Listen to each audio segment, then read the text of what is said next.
do you really want to just get through this? Or, I can help you live today and live the way you want to and show up the way you want to, or even maybe get through this adverse time even better than you could have imagined. And I remember offering that to you and you being like, huh? What? Welcome to Becoming Virtuosa, the podcast with Dr. Susan Crockett. You are listening to episode number 48. This is an interview with my certified life coach, Paige Bowman. Welcome to Becoming Virtuosa, the podcast that encourages you to become your best virtuosa self.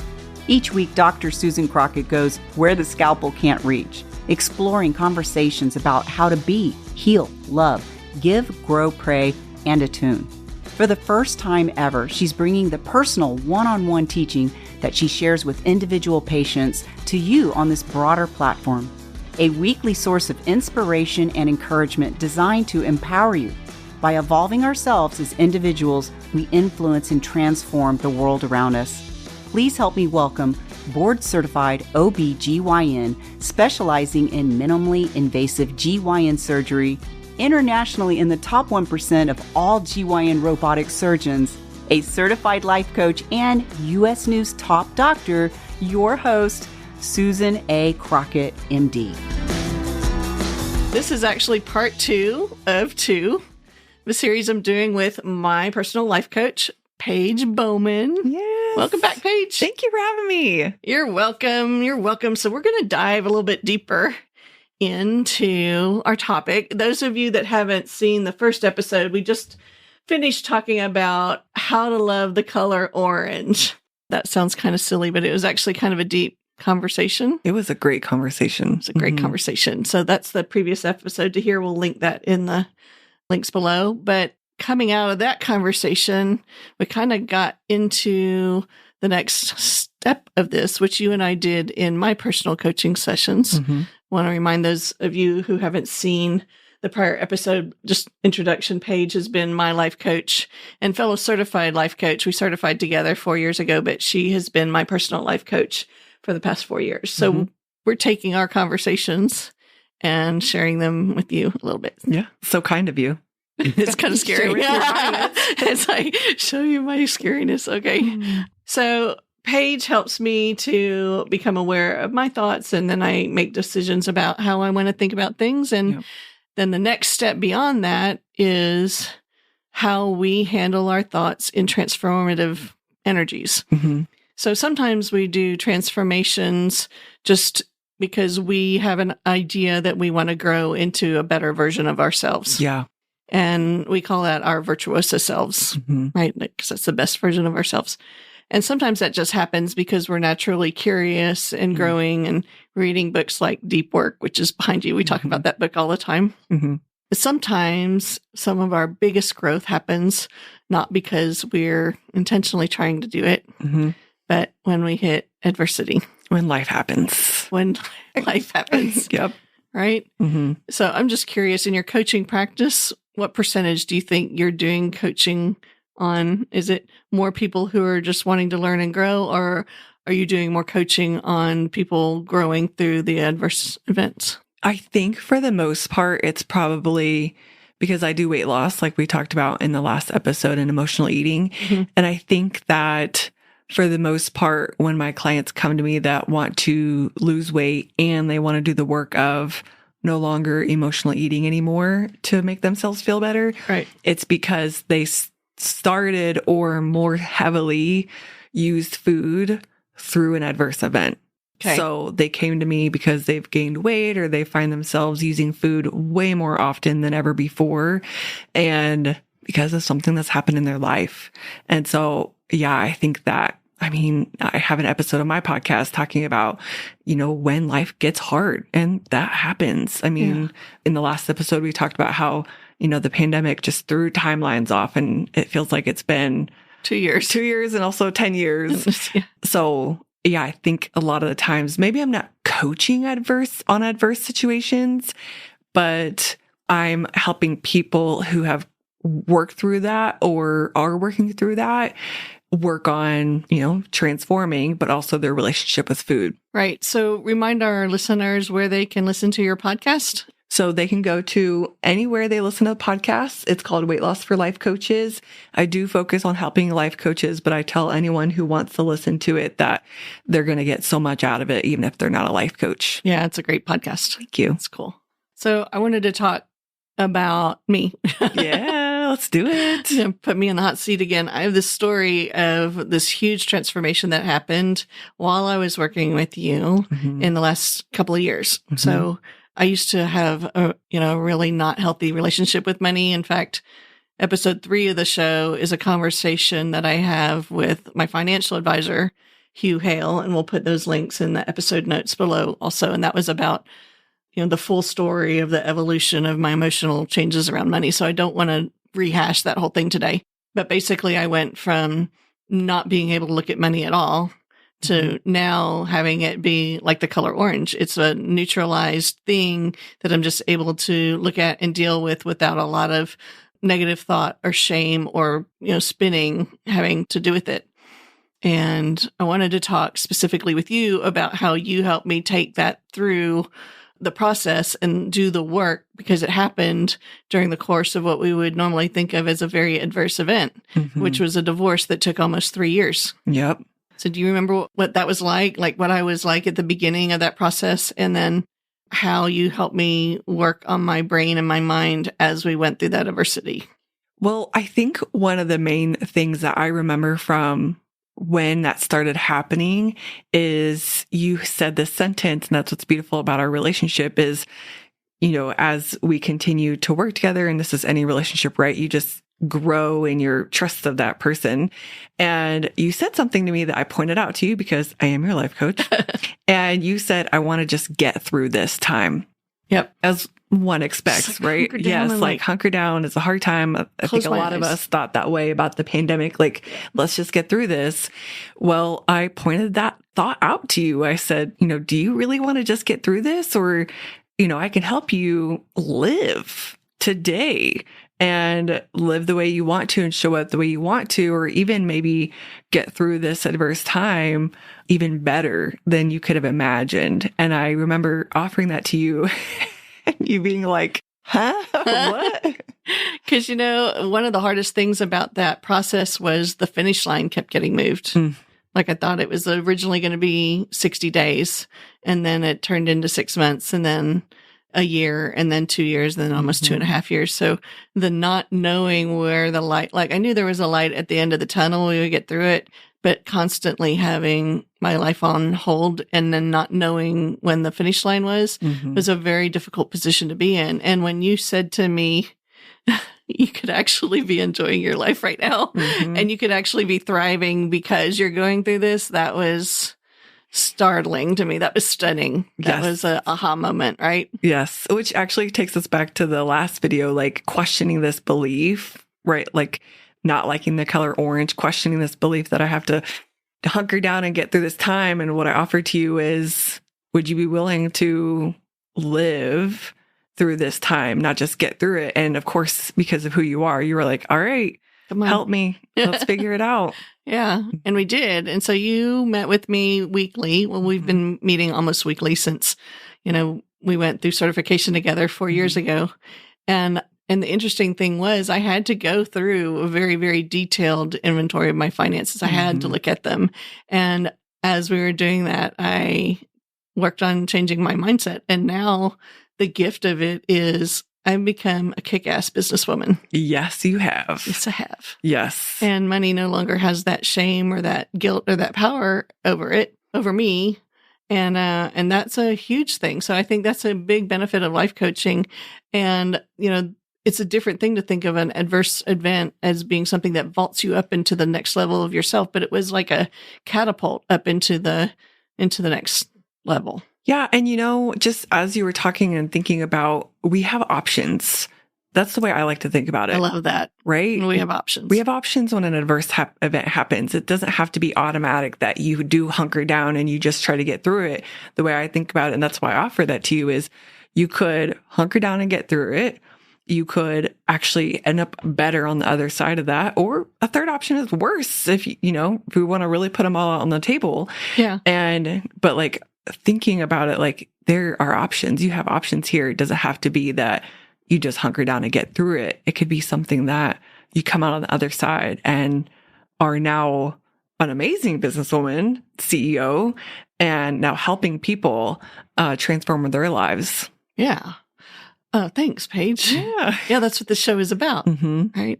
Because we believe that as we transform ourselves, we transform the world around us. Right. So recently, you and I have been working more on how we change habits. So the habit that I had of thinking I couldn't handle money or that it was shameful or all of that got thrust upon me. And I did the work. I'm going to own that. I'm going to own that I did the work on it. But a lot of times as we're going through life, especially you mentioned your weight loss clients, they're looking to change habits. We're looking to change habits that are ingrained in us and rewire our neural pathways. And one of the things I'm really interested in is our neuroplasticity, which means our ability to change our nervous system and our pathways in our brain. And that was something we only thought could happen until about age 23, until very recently, like the last decade or so. We started learning that even in geriatric age groups, the concept of neuroplasticity, I love that word, neuroplasticity exists. It's like Play-Doh. And so sometimes what I think you're doing with my brain is helping me rewire those habits. And so talk a little bit more about what you do to help people with those changes and how you and I have worked to change habits too. Yeah, well, one thing that I like to explain, and I know we've talked about this, is instead of trying to just stop an old habit, I know there are habit books out there. I think James Clear and Charles Duhigg are one of the top 2 authors I'd recommend. But the idea of stopping a habit is actually, it's hard. The habit gurus say it's hard. Or it wouldn't be a habit, right? Right. So one thing that I recommend and that we've been talking about is creating a new habit instead to replace the old one. And there's someone that told me this metaphor, so it's not mine. I'm not claiming it, but it's like a railroad train going down the track is hard to just stop. I mean, it'll just come crashing. And instead, creating a new train track and starting up a new train. So something that we've been talking about is, for example, with my clients who are wanting to work out more or find joy outside of food, desire outside of food is a big topic I talk about, is if they're coming home and they're getting off of work and they just come and sit down and watch TV, flop on the couch, and so they don't do their workouts and not really enjoying the night, and a lot of times have food with them. Instead of trying to break that habit and stop doing that, we might create a new habit. And so we've talked about like the cold plunge. Yes. And, which I recently started doing because what's his name? Huberman. And Andrew Huberman. So I was listening to his podcast about how it helps inflammation and also dopamine and serotonin. So yeah, go listen to his podcast on that. I'll put the link below. I actually started doing it 3 weeks ago. Life-changing. And so now as I'm finishing at work, surgery in the afternoon, instead of thinking about coming home and what I'm going to eat, like mashed potatoes and plopping down on the couch, they're vegan. Potatoes are still vegan. Now my brain is already anticipating how I'm going to go through the steps to get to the plunge, they call it the fire and ice room. Oh, there's also a massage chair there and everything. But there's this great place called Evolve, the Human Lab, that's close to me. And it's just amazing. So that's been one thing that I've done to change the habit in my life. The other is behind you. If you look on the shelves behind you, all those books that are, they're not even opened yet. So we had a conversation about how I hadn't read a fiction book or just read for pleasure. Like I love reading nonfiction. I just devour information and YouTube videos on, self-help and science and everything. But I used to really love fiction as a kid, and I just hadn't been reading for a long time. And I don't mean reading like the internet, and because I'm a speed reader for medical journals and stuff, I can get through them real quick. But for enjoyment, I hadn't. So these are books you and I talked about that you actually recommended to me for fun. So they're ordered. They've been delivered. Now I have to start actually coming home after my cold plunge. And they're waiting to be read. Well, what I love about your example, like cold plunge. So what you've done is you've created a new train track. instead of trying to get yourself to stop eating or stop plopping on the couch when you get home, you've created a new habit of, well, actually, when I leave work, I go and I do my fire and ice. And she says she loves it. And I had to laugh because I've done it and I can't say that I love it. So I love that for you. Give it a try for sure. But your new train track, your new habit is to go to do the fire and ice and do the cold plunge. And then thinking about like, what do you want to do when you come home? And you're creating this new habit and just being creative and thinking outside of the box. And even going back to our last episode of questioning what you think is the things that you do to find joy and questioning those. And is that true? And what else could you be doing? And so you're such a great example of being open to new things and seeing old habits that aren't really getting serving you, getting the results that you want and trying new things instead. Yeah, well, I think it's fun. I think one of the keys to longevity and living better as we age, which is another big topic that I love. I want to live to be 120. And I don't mean just like in a decrepit condition. I want to be active and healthy and vibrant and having life and relationships as long as I can. So I'm kind of a junkie on the longevity stuff, but one of the keys to that is always being curious, right? And always being willing to grow. That's actually this one. It's the light blue color is grow. So it goes B, which is self-care. B, heal, love, give, grow, pray, and attune. So B is self-care, which is the plunge. The healing is fixing the things that are wrong. Love is love. Give is service and also money. But the grow part, we don't talk about very much, or we haven't yet on the show very much. And I think that's kind of where this topic is falling into, because in order for us to grow, we have to have the idea that there's something beyond where we are right now. And we want to continue to transform and become our better versions of ourselves. And that curiosity and that willingness to try something new, the TSN is what I say, try something new. Oh, I love that. Every day it's kind of a little thing. Yeah. TSN.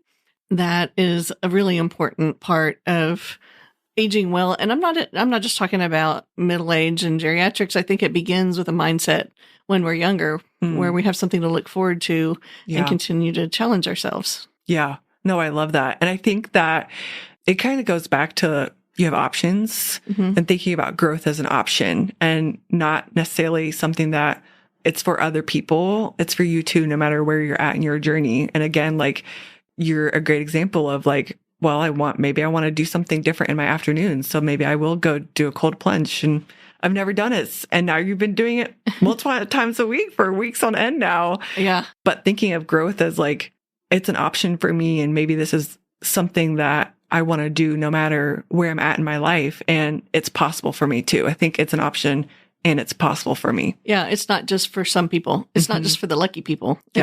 It's all of us. And it's something that's free. It doesn't require you to have a lot of wealth to learn something new. You pick up the TV and learn something new and, find a YouTube channel that, you enjoy, take a walk outside and notice what's around you and be curious about the things in nature. Be curious about other people that you meet. Yeah. That curiosity, instead of having that they're the color orange and I don't like orange, ask yourself, well, what do they love about the color orange? Yeah. Be curious about that. Yes. I love that. Oh, thanks. Because you know what? I think we choose the paths that we decide to grow on, right? Sometimes they're thrust upon us like the adverse events, but even through the adverse events, we're choosing how we want to grow and which of the paths we want to take for growing through it.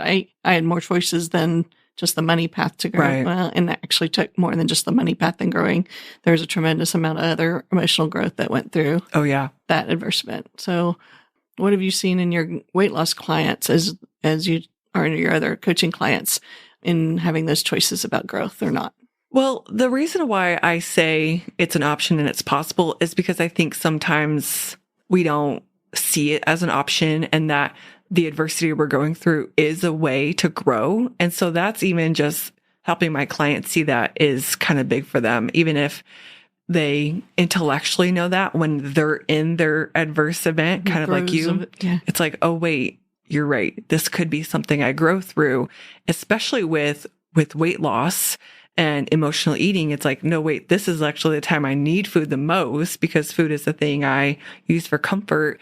And then realizing, no, wait, hang on, I can change my mindset around food while I'm growing through this. The thing I see the most is people feel like especially my clients that do the work on feeling their emotions, they feel like they have more strength and they feel like they have the ability to go through more adverse situations in the future. So they've built their capacity. Exactly. They've grown so much in their ability to handle what comes because they decided to grow through this one. That's a really great insight. Yeah. I think this has been a really important conversation for us to have. And I hope that in particular with this episode, I hope that this is an episode that you save and that you come back to, that you share with others, because I think this is a really important conversation for people to remember that they saw, so that when they're going through the hard time, they have a place to come back to and relate on a different level with what's going on with this conversation about getting through those things. Hear it again in a different way. And use this as a reassurance for when they're going through those tough times. Yeah. Because we all go through